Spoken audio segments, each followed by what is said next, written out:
Hi Lorenzo!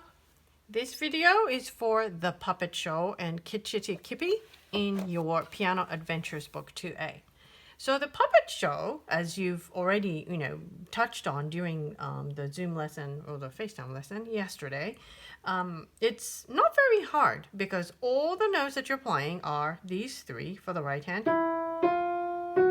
and then left hand is just only those. And I think you've already successfully and very well played measure 6, 7, and 8. 6, 7, and 8 go like.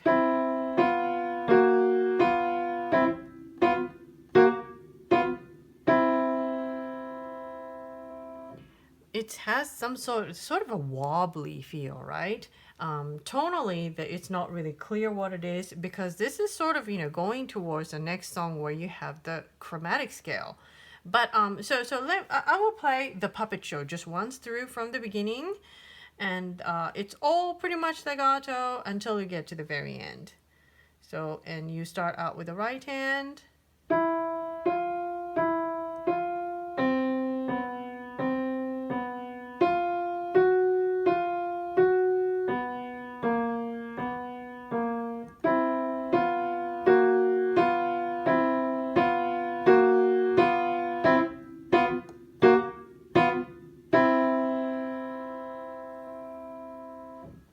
It's a strange little song, not something that you will sing along with.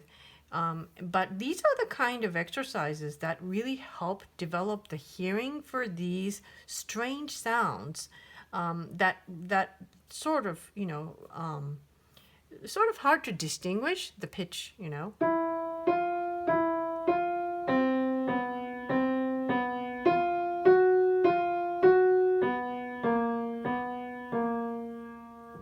And these are all half a step apart. E to the F, that's a half a step because those are the two nearest notes. And then F to the G flat, that's also a half step.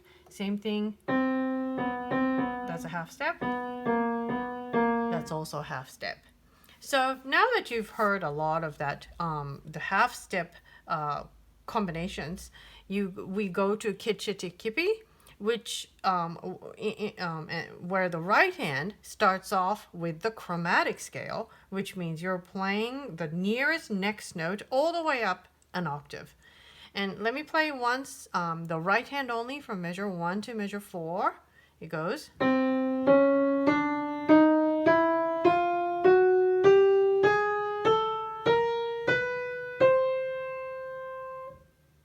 Okay, so that is the chromatic scale starting from C to the next C. So the idea is that now I'm going to play using just one finger. See, one note up at a time.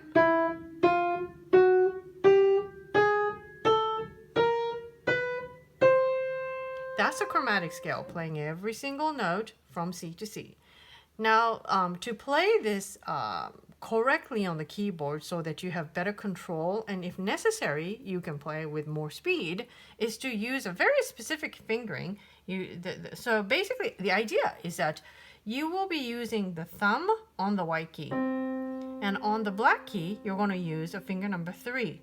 So 1, 3, and 1, 3, 1. And here you have one more white key. So you use the finger number 2 for the second white key, and then you have the 3 for the black key, and then 1 on the white, 3 on the black, 1 on the white, 3 on the black, and 1 on the white, and it's the next white note, so you play a 2. And that is, so you are mostly using 1, 3, 1, 3, and sometimes you have 1, 2, 3, 1, 2, 3. Between the E and the F, because those are the neighboring two closest white keys, and then the B and the C, the nearest white keys. So those are the places where you'll be playing 1, 2, 1, 2, but everything else is a 1, 3. One only, and then 3, 1, 3, 1, 2, 3, 1, 3, 1, 3, 1, 2. And here you don't have to play the C sharp, but if you were, you will be using the 3 there. So that one you just have to practice over and over again until you get quite comfortable with it. And after you know how to play that sequence very well, if you look at the music carefully, it says piano.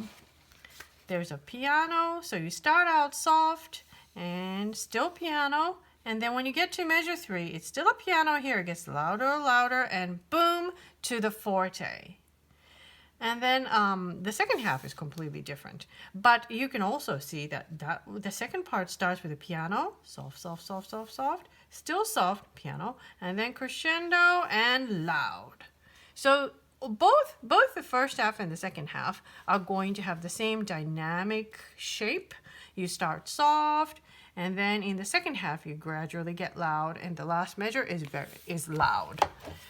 So I will play I will play the second half first. So the first half, first half first. Okay, crescendo, that's too early. Don't play the crescendo early. Still very soft for the first 8 notes.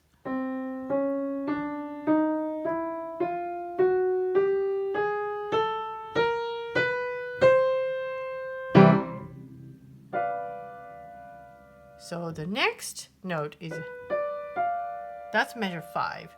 So what happens is that your index finger finger number 2 should be on the C at measure 4. And then what happens is that your thumb is already touching the B. So that's where the next 3 notes goes. Measure 5 is a B, D, F. And it's right here. So you shouldn't have to move your hand at all to find the B, D, F at measure 5. So it's and then measure 7, shift up to C, E, G. It says bounce from the wrist. So C, E, G, that staccato, you're going to play, with a flexible wrist. So, and then in the measure 7, the left hand does the same thing. And for the left hand, you have your hand in that position, and then, at measure 4, you're playing that. And measure 6, you're playing G, G. Measure 7, you have 2 beat rest, rest, rest. Okay. So left hand fairly easy. I will play through once, and this song, as you can see, has a repeat sign at the end, so you will play the whole thing once more through. I will just play it once from the beginning.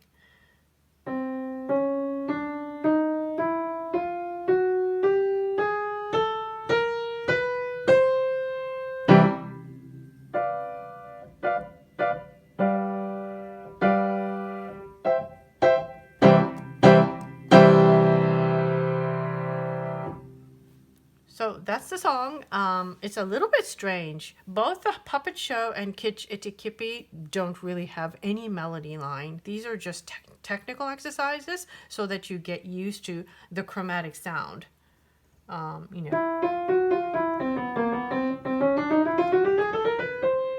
Those are all half step each, in between the next note, this note and the next note.